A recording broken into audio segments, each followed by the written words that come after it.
Վերնատուն Հանրային ռադիոյի եթերում Վերնատունն է, ես Նազել Օհանյանն եմ, ողջույն սիրելի ռադիո լսողներ, Հանրային ռադիոյի կայքեջում, YouTube-յան ու Facebook-յան հարթակում մեզ դիտողներ։ Երեկ ավարտվեց ազգային ժողովի ընտրությունները եւ այսօր մենք կփորձենք արձագանքել այդ իրադարձությանը, այն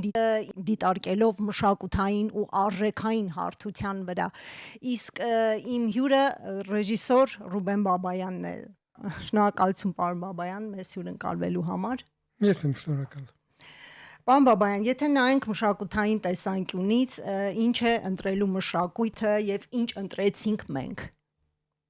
Մշակույթը մի բան է, որը կա ուզած ոլորտում։ Մենք հաճախակի մշակույթը նեղացնում ենք սահմաններով, համարելով, որ այն վերաբերում է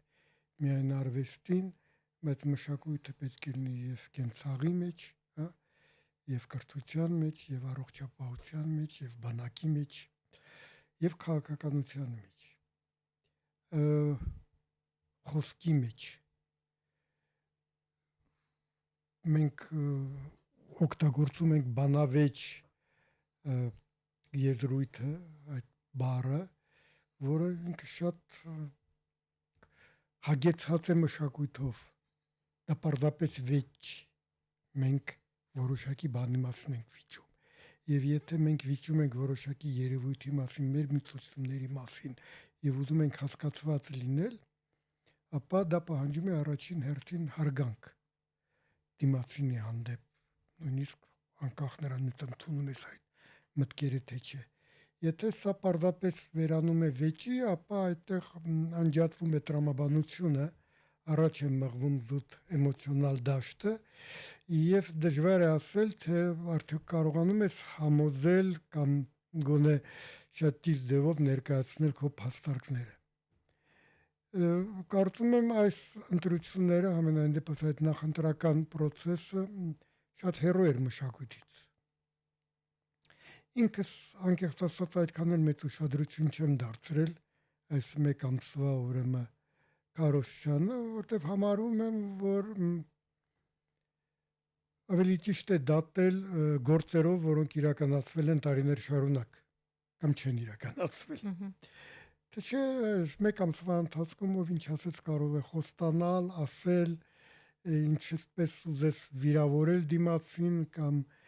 սեփական անձին վերագրել բազմաթիվ արժանինքներ, դա շատ քիչ նշանակություն ունի։ Մենք հաճախակի վերջերս խոսում ենք, որ մեր ապրանքը պետք է համապատասխանի այն չափանիշներին, որոնք ընդունված են քաղաքակիրթ աշխարհում։ Խոսքը եւս ապրանք է։ Բանավեճը եւս ապրանք է, որտեղ եթե դու ուզում ես համապատասխանես այդ մակարդակին, դու պետք է նաեւ փոխես քո այդ բանավիճելու ձևը, նաեւ բովանդակությունը։ Իսկ ինչ վերաբերում է կոնկրետ այս ընտրություններին, ես դեռ մի քանի ամիս առաջ ասում եմ, որ սա առաջին հերթին ըստիս քաղաքակրթական ընտրություն է, որտեղ Հայաստան ուզում իրեն տեսնել, բայց վերջերս նույնիսկ սկսեցի ուրիշ ձևով ընկալել այս ընտրությունները, ոչ այդքան որպես ընտրություն, ինչքան որպես քննություն, որը պետք է հանձնի մեր հասարակությունը։ Ինչ քննության մասին է խոսքը։ Արդյոք մենք ճիշտ ենք պատկերացնում ինչ է նշանակում զարգացած երկիր, առաջադեմ երկիր։ Եվ ես այս տեսանկյունից շատ շնորհակալ եմ Ռուսաստանին, որը կազմեց այդ քննության հարցերը։ Գիտեք, շատ կարևոր է, երբ որ դու կոնկրետ գիտես ում հետ գործ ունես։ Երբ որ չի թաքնվում որոշակի ուրեմն գեղեցիկ բառերի ետևում ամեն ինչ։ Այդ ժամանակ կարող ես շատ տրամաբանական սթափ մտածելով կատարել քո ընտրությունը, որովհետև կարծում եմ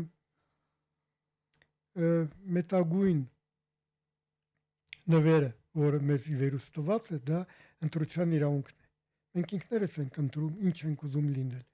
Ուզում ենք սրիկա լինել, թե ուզում ենք կարգին մարդ լինել, ուզում ենք խաղաղասեր լինել, թե ուզում ենք պատերազմատենչ լինել,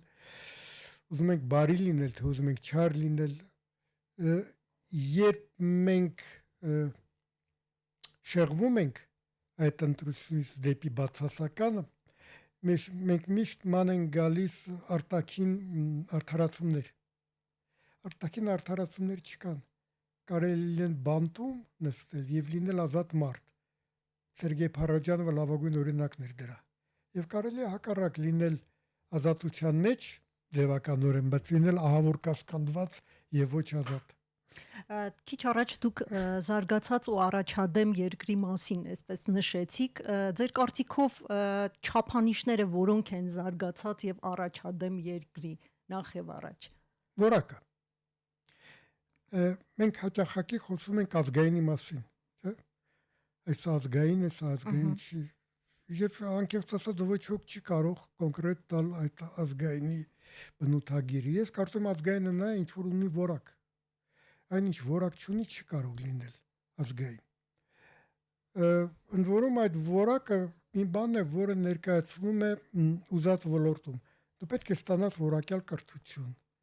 Դու պետք է ունենաս որակյալ առողջապահություն, որակյալ գիտություն, որակյալ արդյունաբերություն, գյուղատնտեսություն, որակյալ արվեստ։ Ինչ է պետք դրա համար։ Դրա համար պետք է մրցակցության մեջ մտնել այն երկրների հետ եւ այն ժողովուրդների հետ, որոնք ապահովում են այդ որակը։ Պետք չի խեղճանալ, պետք չի ասել ես երբևիցե չեմ կարողանալու իրենց հետ համասարվել, դրա համար եկեք ես մանգամ ուրիշ դաշտ, որտեղ անորակը ուտվում է, որտեղ անորակը մարսվում է, որտեղ անորակը ընդունվում է։ Առավել եւս մեր կյանքի վերջին իրադարձությունները ցույց տվեցին, որ հաճախակի մեր ընտրությունը բացատրելով նրանով, որ մենք չենք կարող տալ որակյալ արտադրանք եւ դրա համար ընտրում ենք, ասենք այդ ԵԱՏՄ-ի դաշտը, պարզվում է, որ այդ ԵԱՏՄ-ի դաշտը այդ անորակը քեզնից ընդունում է զուտ քաղաքական պատճառներով։ Իսկ եթե քաղաքական որևէ ուրեմն փոփոխություն է տեղի ունենում, նա կարող է այնպիսի պայմաններ առաջարկել, որ նույնիսկ ամենաառաջադեմ երկրները չեն ներկայացնում որակի տեսակետից, հա։ Այնպես որ միակ ձևը դա որակն է, ու ես վատ կարծիքի չեմ մեր մասին։ Ես կարծում եմ, որ պետք չի խեղճանալ, որ մենք հայերս եւ մենք դրա օրինակները, բազմաթիվ օրինակներ գիտենք, անհատների միջոցով, երբ հասնում ենք ամենաբարձր կետին, հա, եւ գիտության մեջ, եւ արվեստի մեջ, եւ առողջապահության մեջ, հազար մի ոլորտում, բիզնեսի մեջ, մենք ենք հասնում հայերս, չէ՞։ Ուրեմն որպես հանրություն, որպես հասարակություն, որպես ազգ, որպես ժողովուրդ, մենք եւս կարող ենք դրան հասնել։ Պարզապես պետք է հավատալ սեփական ուժերին մեկ եւ գտնել համապատասխան քաղաքակրթական դաշտ, որտեղ կգնահատվի որակը, այլ ոչ թե քո հավատարմությունը տիրոջը։ Պարոն Բաբայան, եթե փորձենք նորից վերադառնալ այն, ինչ մենք ընտրեցինք, արդյոք մենք ընտրեցինք ապագայի տեսլական, թե պարզապես դա փախուստ էր ինչ որտեղ անցյալից, մեր վախերից, անցյալի հետ կապված։ Նա հարց։ Ապագան չես ընտրի, միջև վախից չփախչես։ Չհաղթահարես գուցե, հա։ Հաղթահարես, իհարկե, որտեվ իրականում վախը դա մի զգացմունք է, որը բնորոշ է բոլորին։ Չկա մարդ, որ ասի, ես ոչ մի բանից չեմ վախենում։ Կարևորը ոչ թե վախ չունենալը, կարևորը վախը հաղթահարելն է։ Եվ նայեք, մենք բոլորս եւ քաղաքական ուժերը, եթե էլի անդրադառնանք այս ընտրություններին,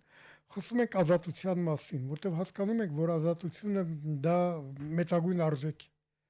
Բայց ինչ է վերջը ազատությունը։ Ազատությունը կարծում եմ դա վախի հաղթահարումն է։ Միջև դու վախը չհաղթահարես, դու ազատ չես լինի։ Իսկ եթե դու ներքուստ ազատ չեղար, դու երբևիցե չես կարողանա կառուցել ազատ հասարակություն եւ ազատ երկիր, որտեղ ազատ երկիրը եւ ազատ հասարակությունը դրանք абստրակտ հասկացողություններ չեն։ Դրանք կոնկրետ ազատ մարդկանցից կազմված հասարակություն է։ Անհատով մեկ եւ եթե այնտեղ մեծամասնությունը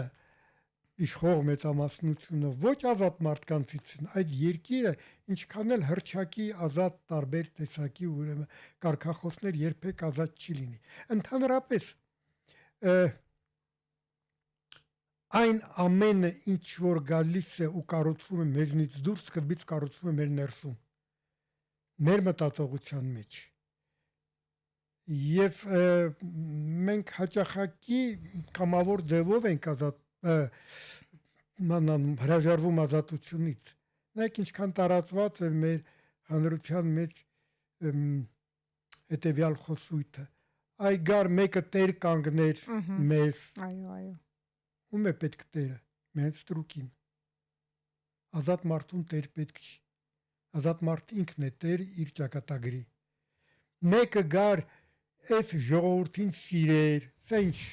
Մենք ոչ թե խոսում ենք գրագիտության մասին, ունակությունների մասին, աշխատասիրության մասին, մենք տեղափոխում ենք հարցը սիրո թեատելության դաշտ։ Անհասկանալի, ինչպես կարելի է այդ ձևով ինչ որ, ասենք ասեմ, պրակտիկ ռացիոնալ պահանջներ ներկայացնել քաղաքական գործիչներին։ Այնպես որ կարծում եմ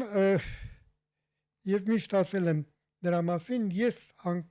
անձամբ շատ ավելի մեծ հույսեր եմ կապում հանրության հետ, քան քաղաքական ուժերի հետ, որտեղ քաղաքական ուժերը վերջ-ի-վերջո սպասարկում են այն բոլորը, այն ամենը, ինչ առաջ է բերում հանրությունը։ Իսկ եթե փորձենք այսպես մի հայացքով, այսպես ասած, ախտորոշել այս ընտրությունները, արդյոք ինչ որ իմաստով մեր հասարակությունը իր վախերը հաղթահարեց։ Որոշակի չափով կարծում այո, եւ ելի շնորհակալություն կհայտնեմ Ռուսաստանի նախագահին, որտեղ նա օգնեց մեզ դրանով, որտեղ նա ընտրեց վախեցնելու ճանապարհը։ Այ հիմա կարգել եմ ձեր ելակը, կարգել եմ ձեր ջերմուկը, ձեր ուրեմն մրգեր բանջարեղենը դեռ չաճած, միգուցե դեռ չտնկած, նույնիսկ ինչ էր սա։ Սա վախ ստեղծելու համար է, վախեցնել։ Թումանյանի հայտնի հեքիաթն է հիշեցնում Չարի վերջ։ Չարի վերջ, իհարկե։ Այդ տեսեք ինչեր կանեմ։ Եվ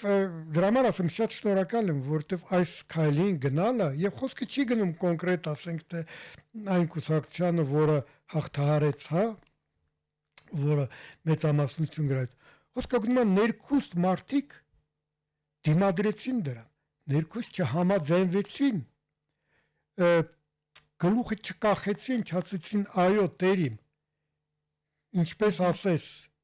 ես հիմարություն եմ արել, մի քիչ փորձեր եմ թռվռալ որպես ազատված, բայց տեսնում եմ, որ այդպես ապրել չեմ կարող, կներես ինձ, ես վերադառնում եմ իմ նախկին տեղը, չէ, ավելին եղավ, մարդիկ դիմադրեցին, միգուցե նույնիսկ ավելի շատ, քան կարող էր լիներ, եթե չլինեին նման վախի սպառնալիքները, որտեվ սա ցույց է տալի, որ մարդիկ ունեն արժանապատվություն եւ չեն ներում, երբ իրենց հետ փորձում են այդպես խոսել, որտեվ եթե ես դες վախեցնում եմ, դա նշանակում է, որ ես ինձ դասում եմ ձեզնից ավելի բարձր, վախեցնել կարող է միայն նա, ով ունի ուժ, ով համարում է, որ դու իրենից թույլ ես, դու իրենից տկար ես, դու իրենից վախկոտ ես եւ քեզ կարելի է ղեկավարել այսպես։ Մեր հանրության մեծամասնությունը չհամաձայնվեց այդ բնութագրի հետ, դիմադրեց, քանի որ այդքան էլ, ասենք ասեմ, առարկայական չէր ամբողջ բանավեճը այս քարոզարշավի ժամանակ, առաջին պլան միգուցե եկավ սա, այս հանգամանքը, կվախենանք, թե չենք վախենա, եւ կարծում եմ, էլի վերադառնամ նրան, ինչ ասում էի, այդ քննությունը մենք լավ հանձնեցինք։ Շատ լավ, եկեք խոսենք կերպարներից, կարող ենք ասել, որ հասարակությունը ընտրում է ոչ թե գաղափարախոսություն, այլ կերպարներ, այսպես ասած, պերսոնաժներ։ Դրա մասին խոսել եմ անկեղծ ասած միշտ, ճիշտ է հաշվի առնելով հանրային ելույթները, բայց միշտ դա դատել եմ այդ ելույթները թատրոնի օրենքներով։ Այո։ Ինչ է պետք, որպեսզի հանդիսատեսը նայի քո ներկայացումը։ Նոր գաղափար, հետաքրքիր օրիգինալ ձև եւ լավ դերասաններ։ Ես ամեն ինչ ասում եմ միայն ու միայն դրական առումով։ Նույնիսկ օրինակ եմ բերել դեռ Ղարաբաղյան շարժումը։ Նույն սկզբունքներն են գործում։ Այո, Ղարաբաղյան շարժումն եմ բերել, նոր գաղափարեր, Այո։ նոր ձևեր, այդ հանրահավաքները, որը չկար,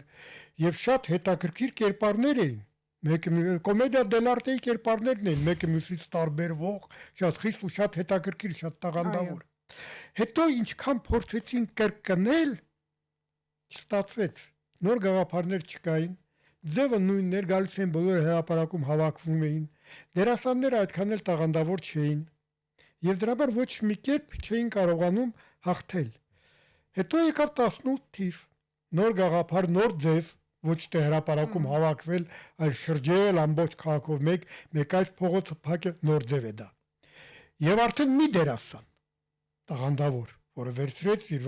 այդպիսի հասկացողություններ կա թատրոնում, մեկ դերասանի թատրոն, Այո, որը էլի շատ, ասենք ասենք, ազդեցիկ թատրոն է։ Հետո էլի փորձեցին ինչ որ դեպով, հա, շրջել փողոցներով եւ այլն ու տեսան, որ չի աշխատում սա։ Կարծում եմ սա շատ կարևոր է եւ եթե քաղաքական ուժը անտեսում է, ասենք ասենք այդ թատերական արվեստի կոմպոնենտը, նա պարտվում է։ Եվս կա մի շատ կարևոր հանգամանք։ Այն ներկայացումը հետաքրքիր չէ, որտեղ դերասանը փորձում է լինել դաստիարակողի, սովորեցնողի մի աստիճան վերև կանգնածի կարգավիճակով։ Հանդիսատեսը մերժում է։ Այն ներկայացումը հաջողված է, որտեղ դերասանը մտնում է անմիջական կոնտակտի երկխոսության մեջ հանդիսականի հետ, ասելով, որ ես ձեզնից մեկն եմ։ այո, ինտերակտիվություն է այդ, Այո, չէ՞։ ես ձեզնից մեկն եմ։ Բոլորիդ հետ հավասարը հավասարի նման։ Ես իջնում եմ իմ հարթակից։ Հավասարվում եմ ձեզ։ Հավասարվում եմ ձեր հետ, դուք ինձ համար հետաքրքիր եք, դուք շատ կարևոր եք իմ համար։ Այստեղ կա խաղի էլեմենտ իհարկե, բայց պետք չի մոռանալ, որ հանրային, ասենց ասեմ, ուզած երևույթ, ուզած ելույթ չի կարող անտեսել հանրությանը։ Չի կարող անտեսել այն, ինչի համար մարդիկ գալիս են, որպեսզի նրանք գալիս են առաջին հերթին, ինչպես թատրոնում, այնպես էլ այս հարթակներում ստանան դրական էմոցիաներ, Այո, որպեսզի զգան, որ իրենք են կարևոր։ Իրենց որպես հանդիսատեսին հարգում են եւ իրենց որպես հանդիսատեսի արձագանքը կարող է ազդել նաեւ դերասանի հետագա խաղի վրա։ այո, շատ լավ։ Եթե շարունակենք այսպես թատրոնի լեզվով խոսել այն ինչ կա այսօր մեր իրականության մեջ, օրինակ ինչ ժանրի կերպարների պահանջարկ ունի ըստ ձեզ մեր հանրությունը, արդյոք ավելի շատ պրագմատիկ ու հաշվենկատ հերոսների կարիք մենք ունենք, թե ավելի էմոցիոնալ, հուզական, ավելի ժողովրդի հետ այսպես շփվող։ Դա լավ հարց է։ Ասենց ասեմ, մենք կարիք ունենք բազմաժանրային դերասանների։ Ամեն ինչ ունի իր ժամը իր տեղը։ Նախընտրական փուլում, այո, մեծ նշանակություն ունի այդ էմոցիոնալ ազդեցությունը կարողանալ մարդկանց ոգևորել, հետևից ստանել։ Բայց հետո գալիս է պրակտիկ աշխատանքի ժամանակը։ Եվ չի կարելի այն մեթոդները, որոնք կիրառվել են, ասենք թե նախընտրական շրջանում, շարունակել կիրառել արդեն ընտրություններից հետո։ Այստեղ պրագմատիկ մոտեցում է պետք։ Եվ ոչ միայն նրա պատճառով, որ գործ ավելի հաջողված կլինի եւ ավելի լավ կգնա, քեզ ավելի ճիշտ կընկալեն։ Որտեվ հանդիսատեսը, ասել ասեմ, հոգնում է նույնանման բեմադրությունից։ Այո։ Նա փորձում է տարբեր ժանրերի մեջ տեսնել։ Եվ սա շատ կարևոր է։ Եվ դու այն հետաքրքրությունը, որ առաջացնում ես քո էմոցիաներով, ասենք թե նախընտրական շրջանում, պետք է քո սառը սթափ մտածողությունով շարունակես պահել այդ ուշադրությունը արդեն հետընտրական շրջանում։ Շատ լավ, եթե փորձենք ձևակերպել այն ներկան, որում մենք հիմա կանք եւ հայտնվել ենք այս ընտրություններից հետո, ո՞րն է լինելու մեր հասարակության ամենամեծ մարտահրավերը մշակութային իմաստով։ Մշակույթը հրաշալի բառ է։ Մշակ, հա։ արմատ։ Ամեն ինչ արժեք է ստանում, երբ որ այն մշակվում է։ Ես կարծում եմ մենք պարտավոր ենք մշակել ամեն ինչ մեր կյանքում։ Նախ մենք պետք է կարծում եմ զգանք, որ մենք այս մոլորակի մի շատ կարևոր մասն ենք։ Մենք այս բնության մասն ենք։ Եվ վերաբերենք բնության, ինչպես վերաբերում ենք սեփական անձին, հասկանալով, որ միայն այդ բնական բնական շրջանակներում մենք կարող ենք կայանալ։ Հակառակ դեպքում մենք զբաղվում ենք ինքնասպանությունով, ինչով հիմա զբաղված է մարդկության մեծ մասը։ Մշակույթը նաև պետք է լինի մեր խոսքում, մշակույթը պետք է լինի մեր վերաբերմունքում, մշակույթը պետք է լինի նաև այնտեղ, երբ մենք մեքենա ենք վարում, հա, երբ մենք իրար հետ խոսում ենք, երբ մենք առևտուր ենք անում, փորձել հարգել դիմացին, չխանգարել։ Ընդ որում ես դες ասեմ, որ մարդկային վերաբերմունքի մշակույթի տեսակետից այնպես չի, որ մենք ամեն ինչ պետք է նոր սովորենք։ Ես ունեմ բազմաթիվ ծանոթներ տարբեր ազգերի, որոնք երբ գալիս են Հայաստան, ասում են մենք զարմանում ենք ձեր ժողովրդի այդ բարի վերաբերմունքից, այդ ցանկությունից օգնել։ Իսկապես դա զարմանալի է, գուցե մենք ինքներս այդքան դա չենք զգում, որտեղ մենք ապրում ենք այստեղ։ Բայց օտար ազգիների համար դա բացարձակապես նորություն է։ Մի քանի տարի առաջ մենք Գյումրիում էինք փառատոնի ու գիշերը մեքենայով վերադառնում էինք հետ միկրոավտոբուսով։ Եվ ճանապարհին Գյումրի-Երևան մեր ուրեմն այդ միկրոավտոբուսը փչացավ։ Ազրել ջան, ամեն մի երրորդ մեքենան կանգնում էր ու հարցում են ինչով կարող ենք ձեզ օգնել։ Սիրելի ռադիոլսողներ, եթերում Վերնատունն է, հարգելի պատճառներով մեր զրույցն ընդհատվեց ռեժիսոր Ռուբեն Բաբայանի հետ, մեկ այլ տաղավարում մենք շարունակում ենք այս պահին զրույցը Ռուբեն Բաբայանի հետ։ Պարոն Բաբայան, ո՞րն է լինելու ընտրություններից հետո ամենամեծ մշակութային մարտահրավերը մեզ համար։ Արդեն ինքը բառը, հա, մշակութային թելադրում է, որ մշակել է պետք, ազնվականացնել է պետք ամեն ինչ։ Գիտեք, յուրաքանչյուր ժամանակ թելադրում է իր կանոնները, կան նախընտրական ժամանակաշրջան, որը ամենտեղ հագեցած է լարվածությամբ, ինչ չէ, նաև թշնամանքով որոշակի ձևով եւ այլն։ Բայց մենք չենք կարող մշտապես լինել այդ վիճակի մեջ։ Հետ ընտրական վիճակ պետք է լինի կառուցողական վիճակ, հանդուրժողական։ Երբ մենք խոսում ենք, որ մեր երկիրը պետք է կարողանա լեզու գտնել իր հարևանների հետ տարածաշրջանում, համապատասխան ձևով իրեն դրսևորի, առաջին քայլը դա երկրի ներսում այդ համերաշխություն հաստատելն է։ Վերջ-վերջո պետությունը նրանով է տարբերվում համայնքից, որ նա ոչ թե աշխատում է օտարելու սկզբունքով, ով, այսպես ասած, չի համապատասխանում համայնքի գաղութի տարբերակներին, պահանջներին, այլ միավորման, մենք բոլորս մի նավակի մեջ ենք։ Եվ մենք չենք կարող մտածել նույն ձևով, մենք չենք կարող նույն գաղափարախոսություն ունենալ, բայց մենք շահագրգռված ենք, որ բոլորս լինենք։ Նույն ազգային ժողովը ոչ կարևոր նշանակություն ունի եւ դիմությունը եւ ընդդիմությունը, որտեղ այդպիսին է հասարակությունը, եւ հասարակությունը կգտնի ընդհանուր լեզու, երբ որ տեսնի, որ այդ օրինակը կա ազգային ժողովում։ Իսկ ինչ առաջնահերթություններ ունենք, հենց մշակույթ բառը կարծում եմ, մենք մշակույթի կարիք ունենք բոլոր ոլորտներում, մեր հարաբերությունների ոլորտներում, մեր արտադրության, արդյունաբերության, առողջապահության, կրթության, մշակույթի, առանց արվեստի, առանց մշակույթի, առանց նրա, որ փորձես համապատասխանել մեծագույն, լավագույն չափանիշների, մենք առաջընթաց մեր երկրի համար չենք ապահովի, ինչքան էլ չխոսենք ազգային արժեքների մասին։ Այնպես որ կարծում ենք իհարկե մեծ անելու գործ ունենք եւ եթե մենք բոլորս միասին մեր արժեվ դնենք մի խնդիր, իսկ կարծում եմ ոչ ոք չի կարող անտեսել դա որակյալ կյանք, իսկ որակյալ կյանքը որակյալ տարբեր բաղկացուցիչ մասերից է կազմված, ինչպես հասնել այդ որակին եւ որպեսզի մեր համար ընդունելի լինի միայն ու միայն որակյալը, մենք կգտնենք ընդհանուր եզրեր անկախ մեր ուրեմն գաղափարական, քաղաքական, քաղաքացիական հայացքներից։ Եվ պետք է նաև ընկալել այդ տարբերությունները, ինչը որ մեզանում մի քիչ պակաս ընդունված է հանդուրժողականություն եւ մեր տարբերությունները ընկալելու եւ ընդունելու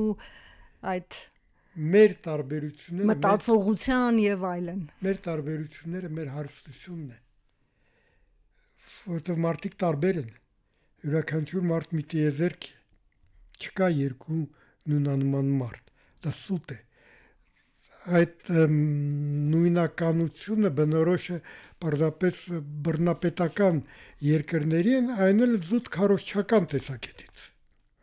Մենք դրանով ենք հետաքրքիր։ Եվ կարծում եմ պահանջը, որպեսզի բոլորը մտածեն քո նման, նախ անիրատեսական է, եւ երկրորդը վտանգավոր է, որովհետեւ նման պահանջը սերմանում է թշնամությունը։ Իսկ եթե դու ընդունում ես որպես կյանքի օրենք, որ մարդիկ այո տարբեր են, շատ տարբեր են մտածում, ոչ միայն արտաքինով են տարբեր, ոչ միայն ճաշակով, այլ նաև հայացքներով, մոտեցումով, բայց երբ դու ավելի խորն ես նայում, դու տեսնում ես, որ մեզ իրականում շատ բան ավելի շատ բան է միավորում, քան իրարից ուրեմն հեռացնում։ Եվ վերջ-վերջո կամուրջ կառուցելը շատ ավելի հետաքրքիր գործ է, քան կամուրջներ այրելը։ Հիմա կարելի ասել, որ մենք նոր կամուրջներ պիտի ստեղծենք նաև մեր հարևանների հետ, քանի որ ինչպես տեսնում եմ, ընդհանրապես յուրաքանչյուր ընտրություն կարծես զարգացման մի նոր փուլ է։ Ես ասեմ առաջին հերթին մենք կամուրջ պետք է ստեղծենք մեր հանրության մեջ, հարևանների հետ առավել եւս։ 21-րդ դարը, նույնիսկ 20-րդ դարի կեսերից ապացուցեց, որ այս մոլորակը շատ փոքր է։ Եվ մենք ունենք մեծ կախվածություն իրարից։ Մենք այլևս չենք կարող ապրել զուտ սահմանների շրջանակում։ Նաև նույնիսկ համաճարակը դա ապացուցեց, հա, COVID-ը, որը անտեսեց բոլոր տեսակի սահմանները։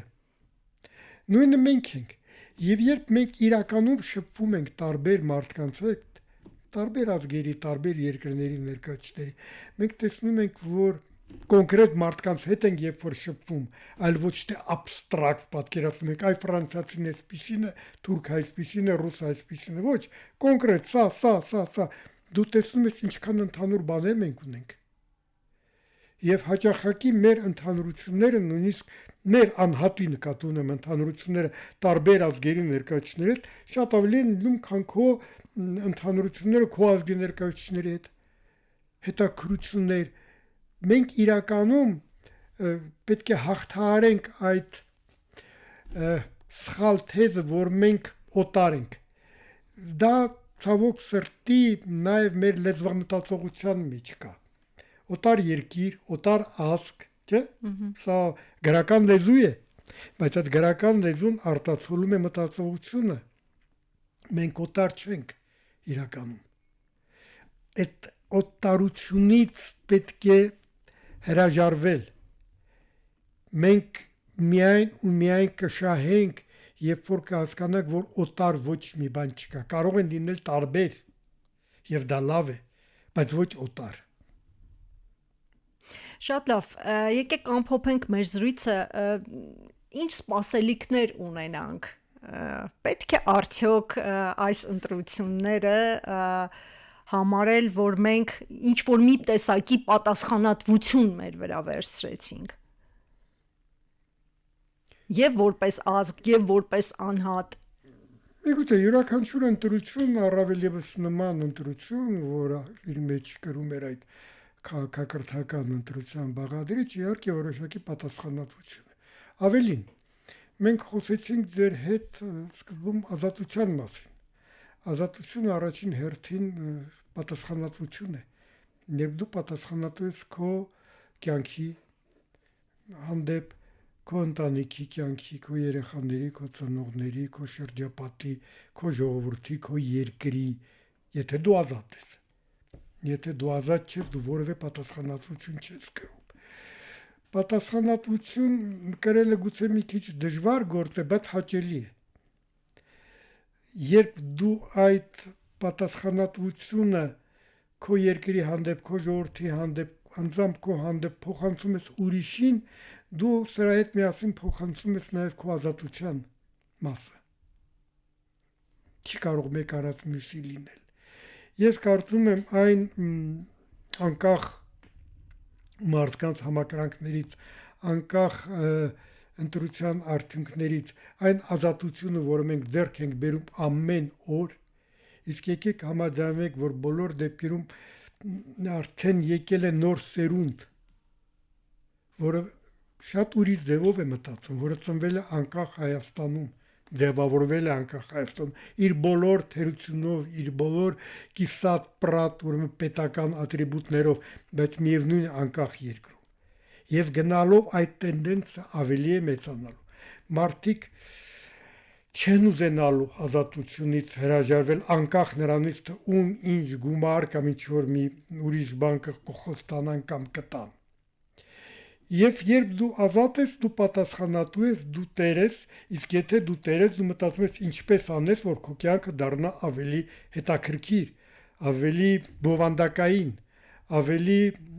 արժեքային։ Եվ ինչպես անես, սա էլ բնական, որ շփվես այն շրջանակներում, որոնք ապահովում են եւ քո ազատությունը, եւ քո առաջընթացը։ Մենք կարծում եմ այդ ընտրությունը կատարել ենք ամենայն հարգանքով նրանց հանդեպ, ովքեր ուրիշ հայացքներ ունեն, ուրիշ մոտեցումներ ունեն, ուրիշ քաղաքակրթական կողմնորոշման կողմնակից են, կարծում եմ, եթե մենք ազնիվ լինենք եւ ուզենանք բոլորիս համար իրական բովանդակային կյանք, մենք կհամաձայնենք, որ դա կարող են ապահովել, այդ կյանքը կարող է ապահովել միայն բարձրագույն չափանիշներին համապատասխանելը։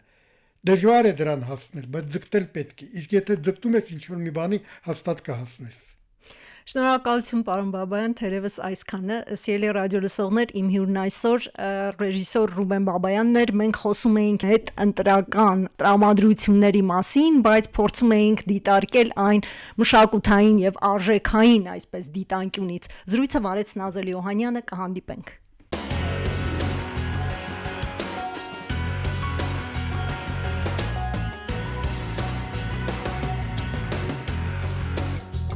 Վերնատուն